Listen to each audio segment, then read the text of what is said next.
Transforming your life with hypnotherapy just got easier with your host, Julie from CoachingHypnosis.net. Welcome back, dear listener, to Coaching Hypnosis. I'm your host, Julie. Yesterday, we talked about finding stillness in the air rifle range. Today, we're moving to the golf course, a sport that is famously described as being played on a 5-inch course between your ears.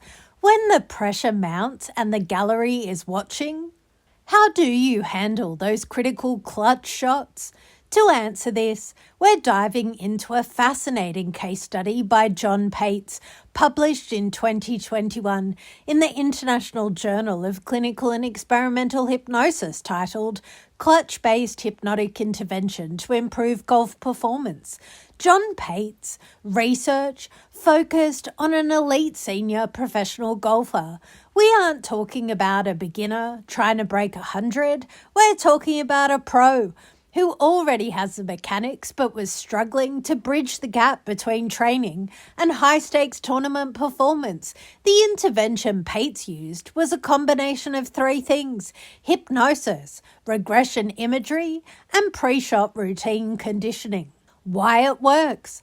The study found that the golfer didn't just improve their stroke average, they reported a fundamental shift in their experience of the game. Pates identified 3 key changes. 1. Emotional regulation, the ability to stay even-keeled after a bad hole, preventing that spiral of frustration that often ruins a round. 2. Confidence, moving from hoping the ball goes straight to knowing the shot is within their control. 3.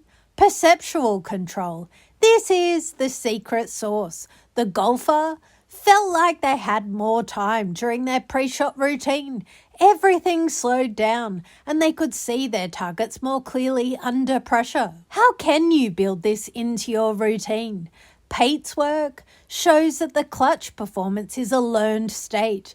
You can't wait for it to happen. You have to trigger it. The golfer used a specific pre-shot conditioning technique, a hypnotic anchor that was tied to their setup. Before every single shot, they used a brief, rhythmic breath followed by a mental visualization of a past clutch success.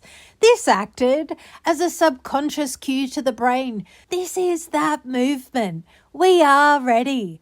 I want you to build your own clutch anchor today. Think of a moment in your sport where you performed perfectly under pressure. Really feel what that felt like, the calm, the focus, the precision. Now create a physical trigger, like adjusting your watch, touching your club, or taking a specific deep diaphragmatic breath. Every time you enter a high-pressure moment, perform that trigger. You are training your brain to associate that specific movement with the clutch state of mind. Tomorrow, we're going to look at how to tackle the yips, that dreaded motor inhibition in youth baseball. Until next time, keep your focus tight and remember, you aren't just playing the game, you're controlling the environment between your ears. My coaching tip for today: Pates' research highlights that clutch performance is as much about emotional regulation as it is about skill. When you miss a shot, use your anchor to reset your nervous system before you even start the next pre-shot routine. Don't carry the frustration into the next movement. Mindfully yours, Julie.